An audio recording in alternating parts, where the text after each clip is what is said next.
Hello guys, good afternoon. Dito tayo ngayon sa Tanawan, Batangas, kung saan nag-deliver ako dito. Inabot pa ng ulan. Ngayon, pauwi na tayo. Tignan natin kung ilan ang speed dito.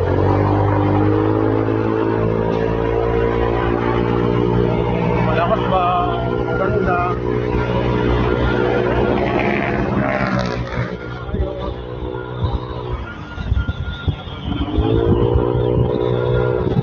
Okay naman. Nag-80 siya. Pero straight 12 ang nilagay ko. Pag-usapan din natin yan tungkol sa mga bola kasi maya't maya so naitanggal ko ng panggilid eh.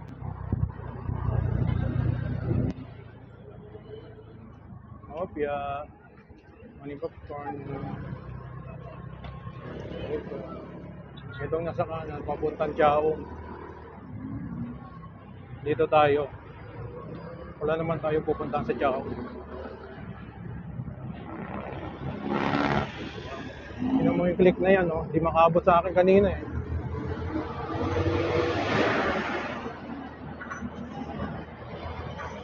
Maganda yung daan dito, no? Kaya palang bibilis ng mga motor dito.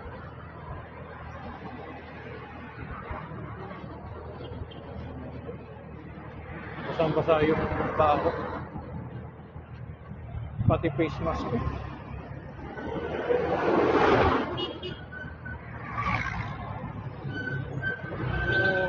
Palakasan ng preno, no?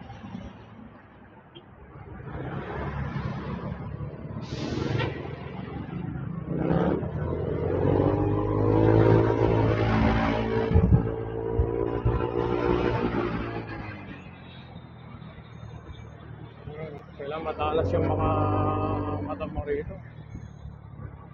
Hindi matalas, wala. Mababangga ka talaga. Ang traffic na pag gantong oras eh.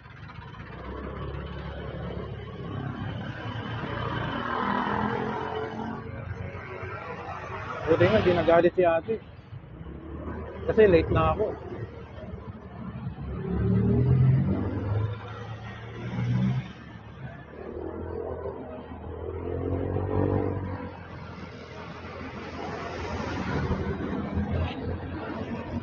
Pag mga gantong marami sasakyan, chill lang tayo.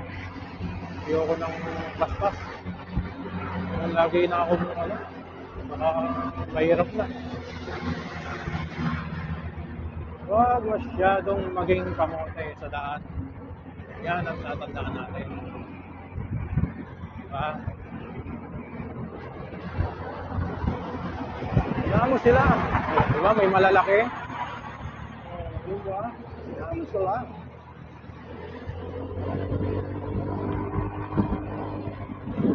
Tapos na tayo ng circle.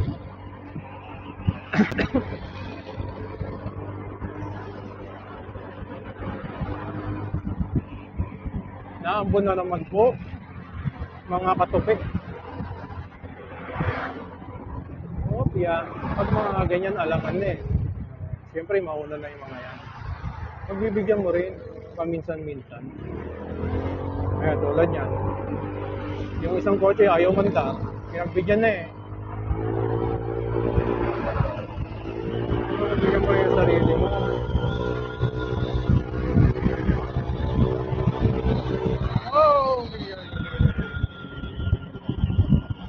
Galing, no? Nasa 82 pa lang yung ano ko, yung top speed nito. Kala mo mabagal eh. Yung 82 nito, wala eh. Hindi nababasa ng rating na ito. Naka 1442 ko. So, ibabalik ko nga ito sa 44 para mag-isandaan ulit. Alam ko yung 82 nito dapat nasa 100 na ito eh.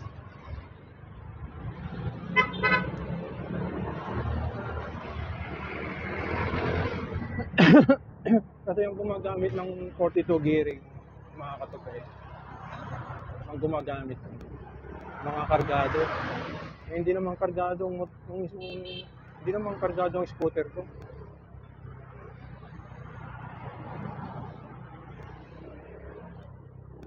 Ano lang ako, nakapanggilid lang ako. Feeling kargado lang ako.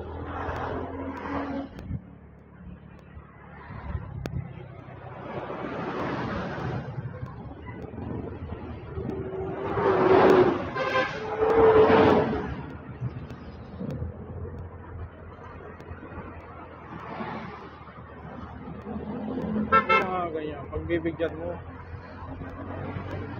Kasi, pag pininit mo sarili mo, mababangga ka pa. Dapat pinagbibigyan mo yung mga ganyan. Traffic na.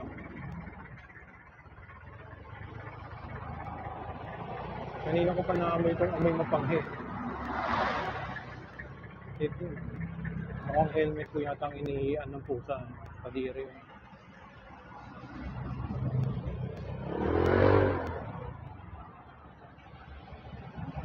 Ayaw magpabigay ni kuya.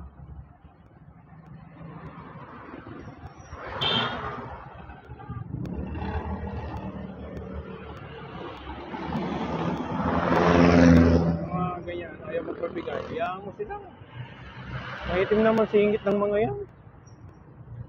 Yung mga ganyan ayaw magpabigay. Hayaan nyo lang.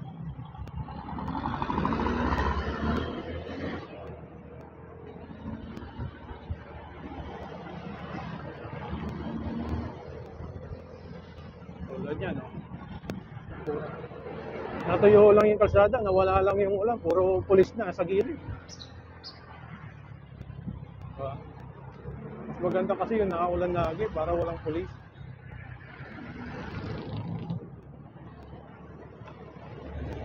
Takot sa ulan yung mga yan.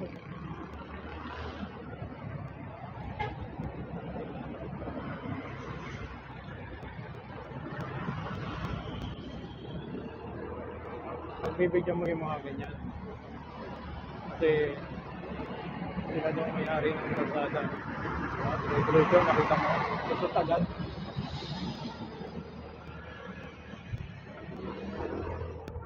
Okay, kaliwa tayo.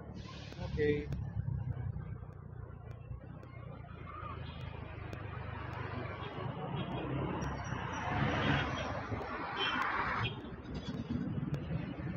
Pauwi na po tayo ng Laguna. Mariandahan natin dito ay SM Calamba.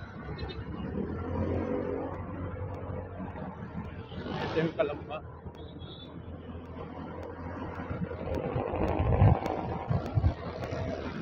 Ay, gusto po. Grabe naman ito. Makusukan mo pa ako, pero ulo ka talaga eh. Kayong mga jeep, di na kayo naawa sa mga rider eh.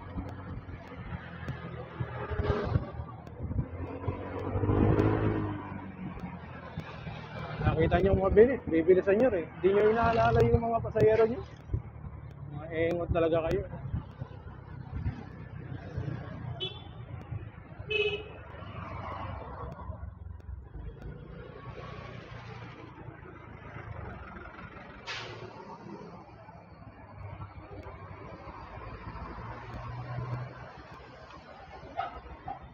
Wala nang ulan.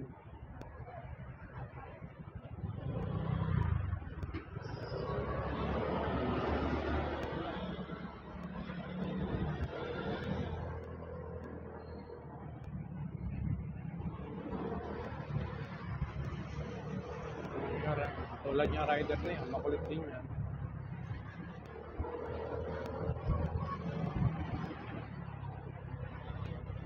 Hindi ko rin pinapansin yan. Sabi ko nga, kung big bike lang motor ko eh.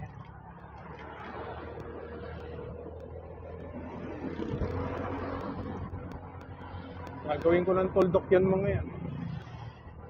Ito na po, andito na po tayo sa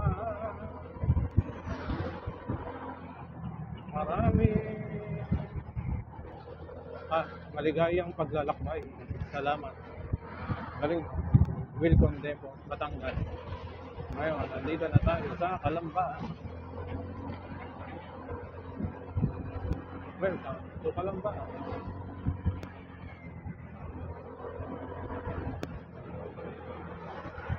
Ayan, may mga makukulit, no?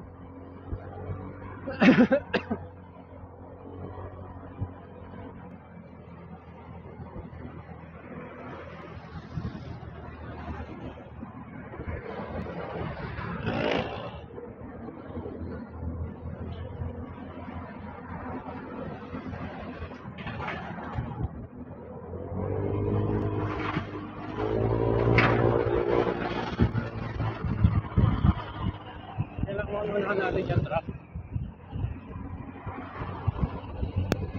Eh, pag di kayo unahan ng truck, wala.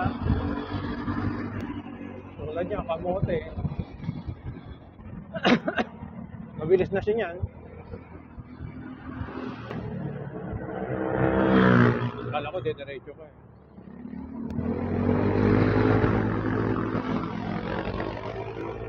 Oh, galit na, no? Ako, simple lang.